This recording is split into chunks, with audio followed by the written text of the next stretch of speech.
Fala investidor, tudo bem? Este é o vídeo mais importante que eu já fiz aqui para o canal, porque você vai realmente entender o problema crônico e estrutural que impede o crescimento sustentável aqui do Brasil. Enquanto os holofotes do novo governo aqui no país estão em debater moeda única com o Mercosul e dar continuidade àquilo que já deu errado anteriormente, sobretudo no governo Dilma, de utilizar o dinheiro do BNDES para financiar países aliados ideologicamente, que fatalmente tende a dar aí novos calotes ao Brasil, o verdadeiro problema econômico e social do país continua sendo negligenciado, o que de fato é muito preocupante para o futuro do Brasil. Continue aqui comigo nesse vídeo que você vai entender como a baixa produtividade do brasileiro impacta negativamente na economia do país.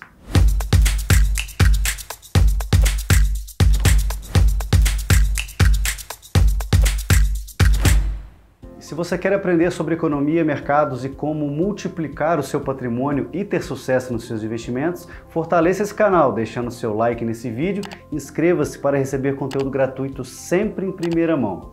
E não se esqueça também de ativar o sininho de notificações. Nos últimos dias, a visita de Lula à Argentina realmente deu o que falar. Na imprensa, nas redes sociais, todo mundo só falava de uma coisa: a assinatura de um memorando para avançar no processo aí de criação de um tal meio de pagamento comum com a Argentina, os elogios desmerecidos à dinâmica da política e economia do país dos nossos irmãos, além do anúncio de Lula ao retorno do financiamento com recursos do BNDES de países vizinhos e aliados ideologicamente ao petismo. Enquanto Lula e seus ministros ficam criando distrações para assuntos supérfluos e desnecessários, aquilo que realmente importa acaba ficando fora de foco. Mas nós precisamos mudar esse cenário e debater sobre o maior desafio econômico no Brasil, que é a estagnação da produtividade. Esse é um problema já antigo para a economia brasileira, mas que nos últimos 10 anos vem piorando de forma contundente. E o mais preocupante é que as causas desse problema não são atacadas, nem sequer debatidas. Enquanto essa dinâmica perdurar, o fato é que torna praticamente impossível um crescimento sustentável da economia brasileira, com aumento de renda e diminuição da pobreza. Tá, Gabriel, mas como efetivamente um país pode crescer? Vem comigo que eu vou te explicar. Basicamente, com o aumento do número de pessoas trabalhando, ou seja, realmente mais mão de obra para dar conta da demanda, ou com o aumento da produtividade, que nada mais é do que otimizar ao máximo o processo produtivo, como produzir mais com menos insumos ou produzir mais quantidade em menor tempo, sem abrir mão, é claro, da qualidade. E de fato, o aumento da produtividade que é realmente o fator de crescimento sustentável de longo prazo, já que a tendência é uma estagnação ou queda da demografia, ou seja, queda da quantidade de pessoas ativas no mercado, o que já é possível observar em vários países do mundo, com destaque para a China e o próprio Brasil, por exemplo. Quando a gente analisa a produção aqui no Brasil, o PIB, a gente observa que realmente o PIB tem crescido aí nos últimos anos. Só que quando a gente avalia o PIB per capita, ou seja, por trabalhador, ele tem estagnado ou diminuído, conforme você pode ver agora aí na tua tela. E o que isso significa? Exatamente que a produtividade do brasileiro vem caindo e muito nos últimos anos. E essa tal produtividade possui tanta relevância que é um dos assuntos aí mais estudados em economia. No longo prazo, é quase um consenso que a única forma de crescimento econômico sustentável é através do aumento da produtividade, com o crescimento do PIB potencial, que é realmente o que pode enriquecer o país e, de fato, reduzir a pobreza. Esse debate aqui no Brasil merece realmente destaque, já que, segundo dados do The Conference Board, o Brasil é um dos piores países do mundo num ranking de produtividade.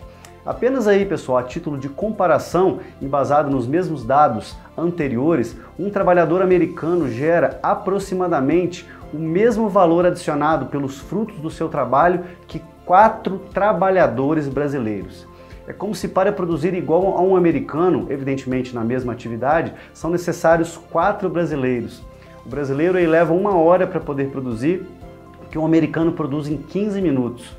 E quando a gente compara ainda com outros países da América Latina, principalmente nos últimos 10 anos, aí que a gente vê realmente o tamanho do problema que nós temos.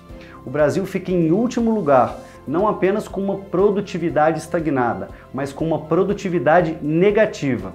Isso é, o brasileiro atualmente produz menos do que produzia há 10 anos. É surreal, mas aqui precisa ficar claro que isso não quer dizer que o brasileiro em si é ruim de serviço, né, ou preguiçoso.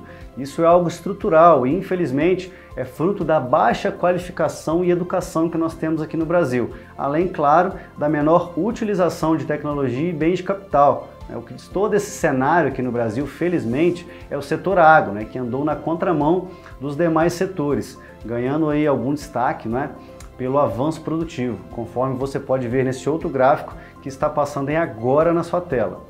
Notem que desde 1995, apenas o setor da agropecuária aqui no Brasil teve um avanço expressivo, enquanto os demais setores andaram de lado ou até regrediram.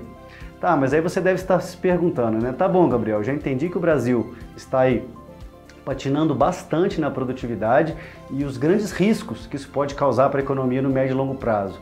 Mas então, como é possível aumentar a produtividade? Bom, existe um consenso na literatura econômica para poder responder esse questionamento.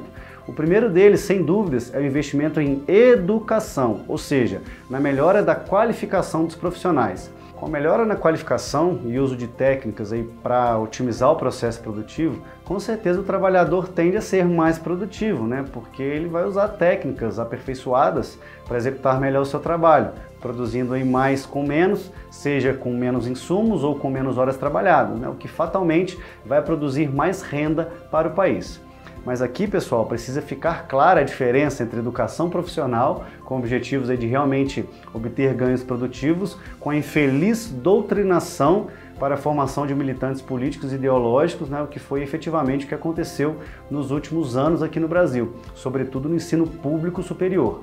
Isso não aumenta a produtividade, né, mas muito pelo contrário, se é que vocês aí me entendem. A outra forma de dar um up na produtividade é na utilização de mais bens de capital, maquinários que otimizem a produção. Esse, sem dúvidas, foi um dos fatores preponderantes para o desenvolvimento do setor agro no país, que utiliza de maquinários pesados para plantio e colheitas, por exemplo, o que acaba aí dando maior agilidade no processo produtivo. Aqui também vale o destaque da infraestrutura. De nada adianta um setor extremamente produtivo, sendo que o escoamento dessa produção fica comprometido com uma malha rodoviária ineficiente e inchada.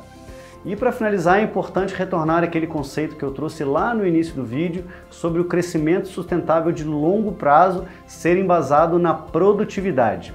E por quê? Pois a comparação que eu fiz anteriormente foi exatamente com a possibilidade de mais mão de obra ativa, ou seja, mais pessoas trabalhando.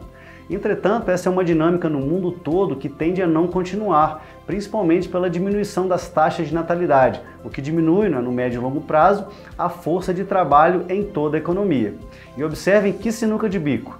A demografia estagnada ou decrescendo, que parece ser a tendência nos próximos anos, quando a gente analisa aí os dados recentes do censo do IBGE, que já refletem queda de nascimentos aqui no país, e somada a maior expectativa de vida, ou seja, as pessoas envelhecendo e vivendo mais, só que com menos pessoas na ativa para produzir. Isso aí fatalmente derruba a atividade econômica e ainda gera um grande problema social.